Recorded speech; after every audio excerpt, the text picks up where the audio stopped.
Imran, jom bangun. Nak pergi sekolah. Okey. Bangun, sayang. Imran, bangun, sayang. Anak ibu demam lah. Panas badan. Kenapa naik ruam merah pada tangan dan kaki Imran ni? Bang! Bang! Sini sekejap, bang. Sayang. Bang, anak kita demam lah. Abang tengok ni. Naik ruam lah pada tangan dan kaki dia. Panas ni. Jom. Bawa ke sini. Oh. Panas ni. Demam Imran tidaklah membahayakan.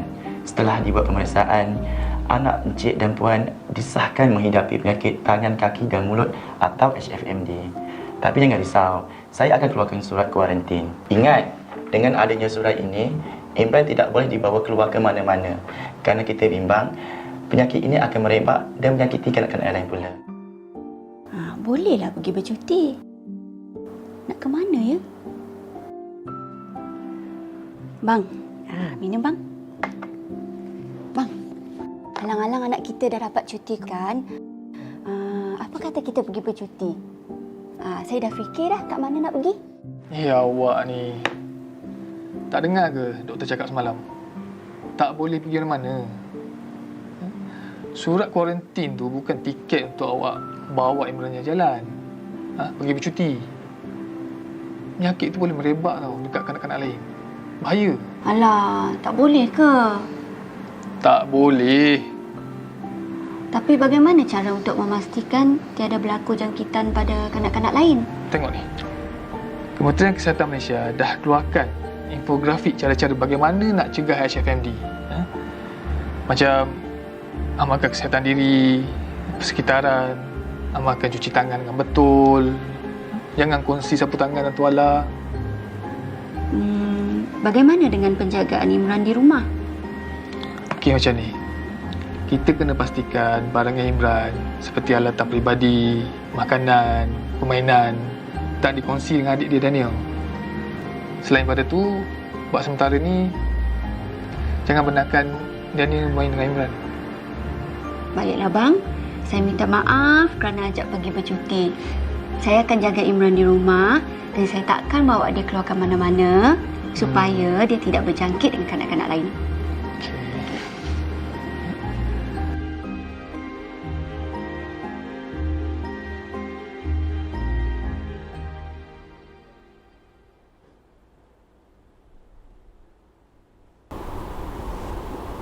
Assalamualaikum dan selamat sejahtera bersama saya PPKPK Syamiah Hana.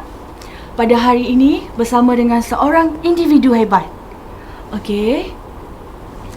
Beliau merupakan orang penting di belakang tadbir dalam memerangi penyakit berjangkit.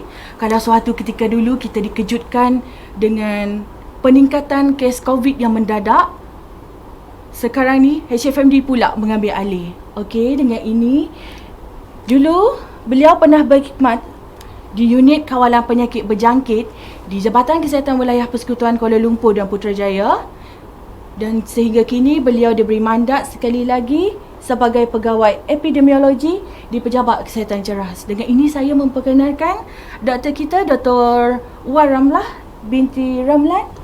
Assalamualaikum, Doktor. Waalaikumsalam. Mia. Sihat, Doktor? Alhamdulillah. Alhamdulillah, doktor, sekarang ni banyak peningkatan kes HFMD semakin menggerunkan kita sejak akhir-akhir ini. Boleh tak doktor terangkan secara ringkas apakah itu penyakit tangan, kaki dan mulut?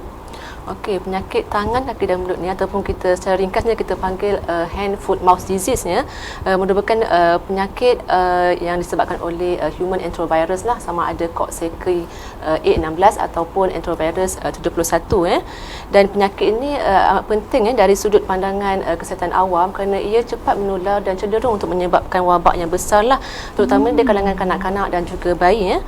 Seperti mana nama dia, hand, foot, mouth disease Jadi gejala gejala penyakit ni kita boleh tengok terdapat pada mulut, tapak tangan dan juga kaki kanak-kanak lah ya.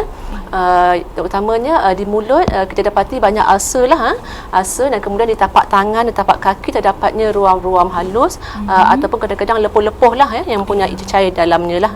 Selain daripada itu, pesakit juga mungkin mengalami demam dan juga jangkitan saluran pernafasan yang lain seperti batuk, sesama dan juga sakit tekak ya.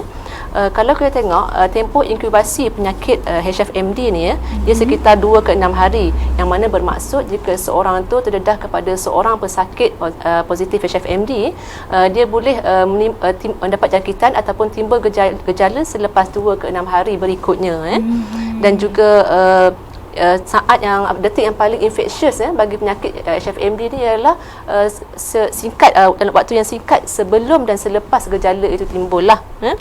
Dan virus ini banyak terdapat pada kerongkong dan juga najis kanak-kanak yang najis pesakit yang dijangkiti oleh HFMD dan cara dia merebak adalah melalui fecal oral. Fecal oral ni merujuk kepada dubur ke mulut. Maksudnya terutamanya kanak-kanak yang masih belum pandai menjaga kebersihan diri, jangkitan ni apabila mereka tidak menjaga kebersihan tangan dan menyebabkan jangkitan lah daripada najis ke mulut mereka. Selain itu, dengan menyentuh objek-objek ataupun permukaan yang telah tercemar dengan virus ini juga, sebagai contoh tombol pintu, permukaan meja, kerusi yang tercemar dengan air liur ataupun lepuh-lepuh daripada tapak tangan dan kaki juga boleh menyebabkan jangkitan ini berlaku.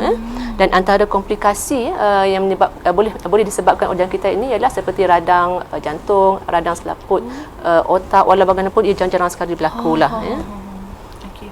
Jadi mana katanya penyakit HFMD ni dia senang berjangkit lah doktor. Dia bukan mana katanya dia macam susah nak berjangkit, tapi dia senang berjangkit melalui persekitaran kita saja. Dia mampu menularkannya. Melalui sentuhan kita juga. Melalui sentuhan ya.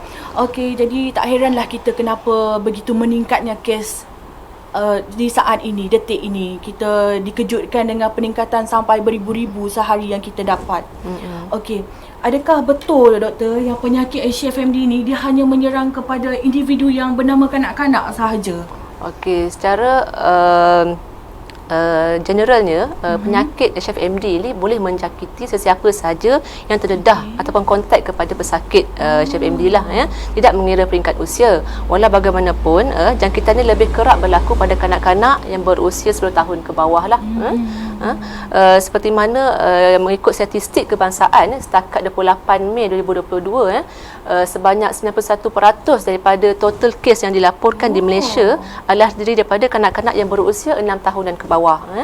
Saja ya. Ya, selain itu kalau kita lihat beberapa kajian di negara-negara Asia menunjukkan antara faktor risiko jangkitan HFMD ini ialah kanak-kanak yang berusia 10 tahun dan ke bawah tanpa mengira jantina lelaki maupun perempuan, dan kemudian mereka juga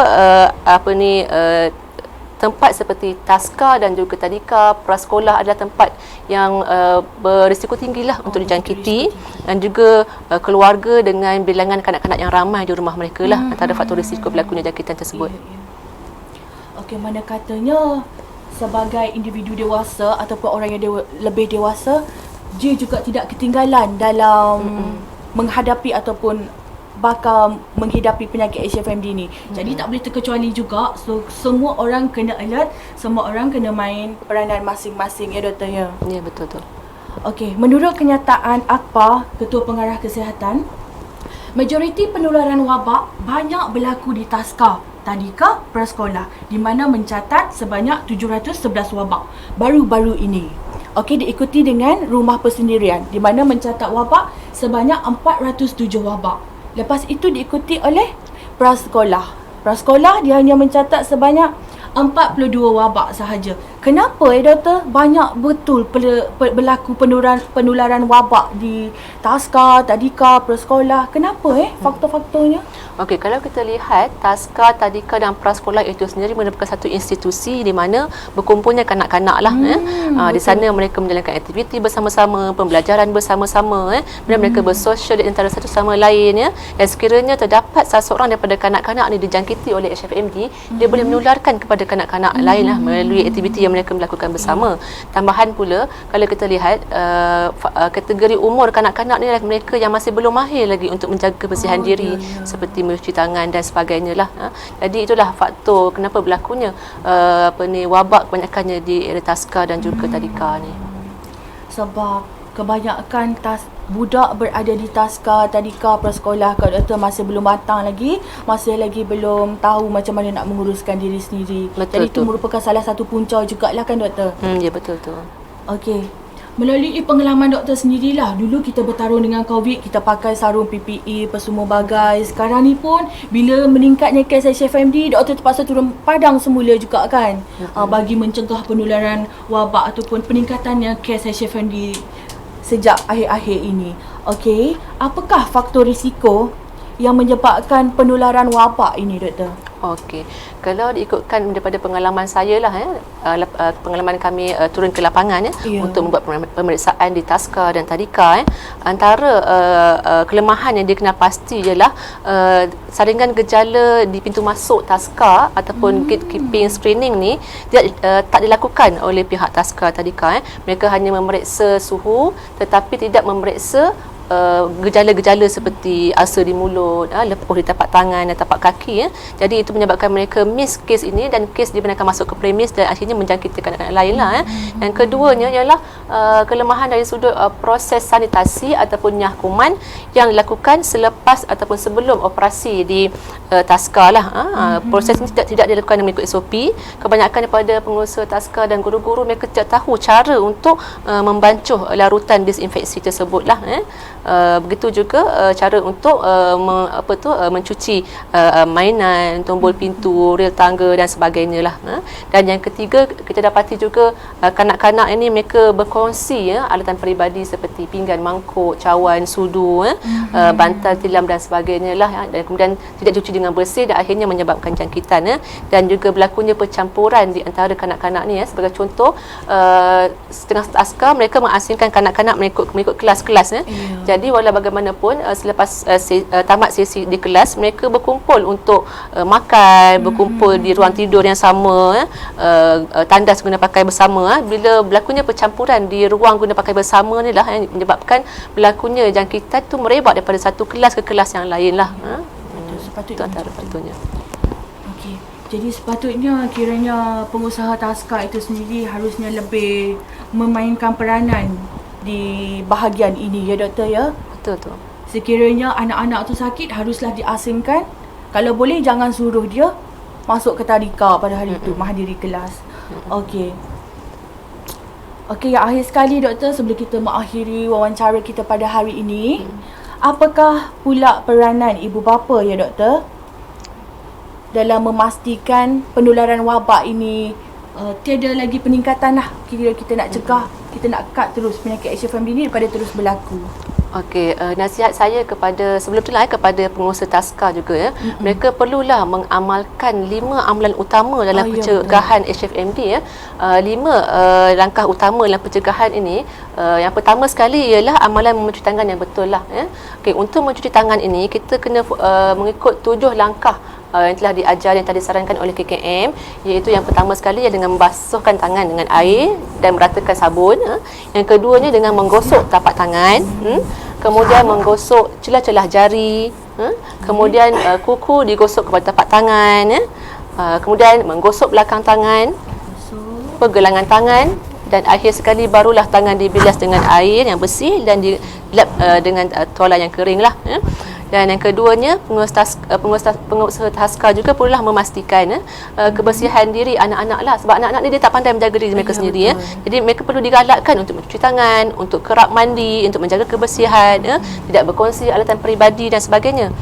Kemudian satu lagi ialah saringan di pintu masuk yang paling penting sekali ya. Gatekeeping screening ini mestilah dilakukan bersama-sama dengan ibu bapa apabila ibu bapa menghantar anak di muka pintu premis di waktu pagi ya. Jadi periksa anak pada mulut mereka untuk melihat sekiranya ada ulcer. kemudian lihat tapak tangan mereka dan juga tapak kaki, dan sekiranya perlu boleh juga cek suhu lah. Sekiranya didapati anak-anak anda yang bergejala, anak-anak tersebut mestilah tidak dibenarkan masuk ke dalam taska, dalam premis tersebut, dan ibu bapa mestilah bawa anak ini mendapatkan rawatan selanjutnya di klinik ataupun di hospital yang berhampiran lah. Dan juga selain daripada itu, cara disinfeksi lah, macam seperti mana yang saya beritahu sebelum ini, antara faktor risikonya ialah pengusaha taska atau guru-guru tidak tahu cara bancuhan larutan yang sebenar. Ada cara, doktor? Ya, ada caranya. Okey, untuk membasmi kuman ni kita menggunakan peluntur ataupun detol lah. Sekiranya menggunakan detol, detol boleh dibancung mengikut sukatan di belakang, arahan di belakang botol tersebut lah. Manakala untuk penggunaan peluntur, okey, peluntur ni kita menggunakan bancuhan dengan nisbah 1:9 untuk mencuci lantai, tandas, permukaan yang keras seperti kerusi, bangku, rel tangga, tombol pintu. Kita gunakan bancuhan 1:9. Okey, 1:9 ni ialah 1 cawan peluntur ditambah dengan 9 cawan air. Manakala untuk alatan permainan dan juga fabrik, kain ataupun yang perlu direndam, kita menggunakan bancuhan 1:99. Okey, 1:99 ni ialah 5 mil peluntur dicampur dengan 95 mil air. Jadi larutannya lebih dilute lah. Itu dengan menggunakan bancuhan tu kita rendamkan alatan mainan, kemudian kita rendam juga pakaian selama 5 minit, kemudian kita dibersihkan dan keringkanlah. Itu cara bancuhan untuk nyakuman lah. Lakukan disinfeksi ni setiap hari selepas tamat waktu operasi di taska tadika berkenaan. Dan akhir sekali ialah kebersihan persekitaran lah. Kerap mencuci, kerap mengemop, lampin pakai buang, perlulah dibuang ke dalam tong sampah yang tertutup lah, yang mana kita tahu najis antara faktor merebaknya jangkitan ni kan. Jadi mestilah dilupuskan dengan sempurna. Okey, untuk nasihat kepada ibu bapa pula, okey, selain daripada staf kesihatan, pengusaha taska dan juga guru-guru, ibu bapa juga memainkan peranan yang sangat penting lah dalam mencegah jangkitan penyakit HFMD ni. Okey, yang pertama sekali ialah ibu bapa kena peka dengan anak-anak sekiranya mereka ada bergejala, peka dengan anak-anak sekiranya mereka nampak tidak sihat, keletihan, tidak mahu makan, kerap muntah, hendaklah segera dibawa ke klinik ataupun hospital lah untuk rawatan lanjut. Dan sekiranya anak-anak mereka didapati mengidap HFMD, anak-anak hendaklah tidak dihantar ke premis seperti taska, tadika, prasekolah dan sebagainya lah, supaya kita nak mengelakkan jangkitan kepada anak-anak yang lain. Kita saring dulu di rumah, Ya, kita hantar ke taska. Betul, kita dan sekiranya mereka positif, kita kuarantin mereka di rumah, jangan hantarlah. Dan ibu bapa kena kerap jaga kebersihan anak lah, kerap mandikan mereka, lap hidung mereka, mulut mereka dengan tisu, dan tisu tu hendaknya dilupuskan dengan sempurna lah. Selain itu, ibu bapa juga perlulah memain peranan agar mereka tidak menjadi ejen menyebar. Maknanya mereka sendiri mesti menjaga kebersihan diri mereka sendiri. Kerap cuci tangan, mengikut langkah yang kita ajar tadi. Kemudian kerap mengemop lantai, mencuci lantai mengikut bancuhan disinfeksi yang sebentar tadi. Kemudian buang lampin ataupun lampin pakai buang ke dalam tong sampah dengan sempurna lah, yang tertutup. Dan apabila ibu bapa, pengusaha taska, guru-guru dan semua kita berperanan memainkan peranan kita dalam mencegah jangkitan Masing-masing ini, ada peranan doktor. barulah kita boleh dapati kes akan berkurang selepas ini, InsyaAllah. Okey, jadi di sini kita boleh dengar, kita boleh nampak setiap individu itu memainkan peranan masing-masing, ya doktor. Macam contohnya di tadika, taska, prasekolah, cikgu-cikgu, bukannya cikgu-cikgu dia punya pekerja apa semua yang berada dalam taska tersebut haruslah memainkan peranan masing-masing. Yang paling penting adalah kebersihan. Di sini kita boleh tengok daripada COVID lah, zaman COVID, sekarang ni zaman HFMD, dia lebih kepada penekanan kebersihan. Jadi di sini sangat dipentingkan untuk kita menjaga kebersihan di sekeliling. Kan doktor kan? Ibu bapa juga sebelum hantar anak-anak tu ke sekolah ataupun pergi ke prasekolah, tadika, kena pastikan budak-budak tu sihat. Betul. Pastikan ibu bapa kena ada ilmu juga kan doktor. Sekiranya kalau contoh tengok pada tangan anak, kalau ada merah-merah kan doktor kan. Pastikan bawa dia pergi doktor dululah yang lebih mengetahui. Kan doktor kan. Jadi banyak dah ilmu, maklumat, info yang telah Dr. Ramlah telah kongsikan bersama kita pada hari ini. Jadi saya harap para pengusaha di luar sana, pengusaha tadika, taska, prasekolah, cikgu-cikgu, ibu bapa di luar, orang-orang sekeliling, orang dewasa, dia harus berganding bahu dalam menangani isu peningkatan kes ini. Okey, jadi kalau kita semua berganding bahu, rasanya peningkatan ataupun penularan kes HFMD ni dapatlah kita tangani. Kan doktor kan? Jadi ada apa-apa pesanan terakhir doktor sebelum akhiri? Itulah peranan pernah dimainkan oleh semua yang terlibatlah guru, pengurusan taska, staf kesihatan dan juga ibu bapa. Ya. Doktor telah menekankan berkali-kali peranan daripada semua orang, tak kiralah pengusaha tadika, ibu bapa, termasuk budak-budak sendirilah kalau boleh. Kan doktor kan? Dia bukan hanya tanggungjawab pada orang kesihatan saja ya. Kita kena berganding tangan, berganding bahu bagi menumpaskan penularan penyakit HFMD ini. Jadi saya rasa sekiranya kita semua bergabung tenaga, bergabung bersatu hati dalam menangani isu ini, saya rasa penurunan kes HFMD akan kita dapat lihat dalam masa terdekat ini. InsyaAllah. InsyaAllah. Okey, rasanya sebelum saya mengakhiri wawancara kita pada hari ini, izinkan saya memberi serangkap pantun ya doktor. Kalau nak beli, belilah. Kalau tak nak beli pun tak apalah. Okey. Bunga dedap di atas para, anak dusun pasang pelita, andai tersilap tutur bicara, jari di pohon, maaf dipinta. Sekian, terima kasih. Bye-bye.